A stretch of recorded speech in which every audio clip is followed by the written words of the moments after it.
We use money every day, but we rarely appreciate its power and its flaws. It's a tool that has been at the center of human progress. And as we build bigger and tackle complex problems, we're going to need the best tools available. We have a global economy. We're going to need a global digital currency. Cryptocurrency is going to be a great democratizing force for the world because it's going to level the playing field and allow anybody with a cell phone to access financial services. This is going to transform how we think about a real global economy. I think in order to understand its importance, we first have to define what currency means. What currency does is it actually allows us to agree upon the value of something. It's almost like a communication tool. There are different ways of coordinating human beings. One way that you can do that is with money. You can incentivize people to try to work on the same thing at the same time. We started off building simple systems like a bridge crossing a river to very amazing things like rocket ships. We went from interacting with our neighbors to now transacting with each other around the world. And we want to make sure that people can move money freely. And our current financial system just doesn't enable that.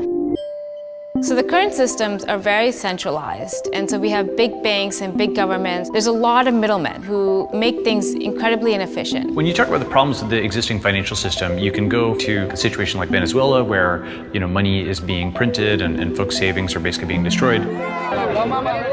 The value of their wealth has been completely eroded. I think a lot of us in the United States sort of take this idea for granted that if someone gives us money, it'll be in our bank account and it's not going to disappear or be taken away from us. And that's really a luxury that many people in the world don't have at all. There are about 1.8 billion people in the world today who have a cell phone but don't have access to any financial services. And what's really powerful about cryptocurrency is that it lets anybody, if you just have a smartphone and internet connection, participate in the global economy. What cryptocurrency does is takes the stability that we have and gives it to the rest of the world. If I have a dollar bill, I can hand that directly to somebody else. There was no bank in the middle there.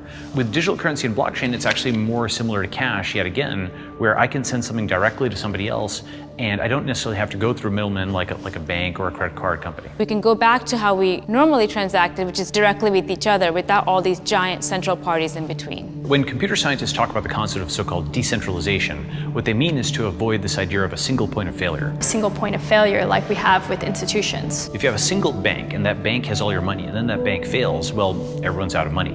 Whereas if you have lots of different individual nodes, hard drives and phones and so on that have some money, well, they're probably not all going to fail at the same time. So you no longer need the middleman to keep track of an internal ledger.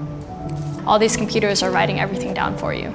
That network effect makes it unbreakable. So technology makes us richer and wealthier because you need less time or less money or less effort to get something done.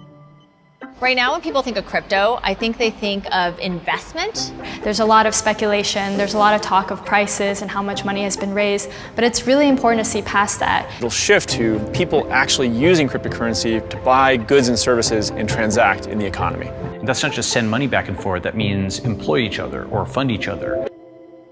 A more global economy is important because there is talent everywhere, but opportunity is not evenly distributed. In a world where this technology is fully adopted, it won't matter what country you're born in. All that will matter is that you have a mobile phone and internet connection, and you have skills and knowledge to learn, and you can contribute to the global economy. You can benefit from the world, and the world can benefit from you.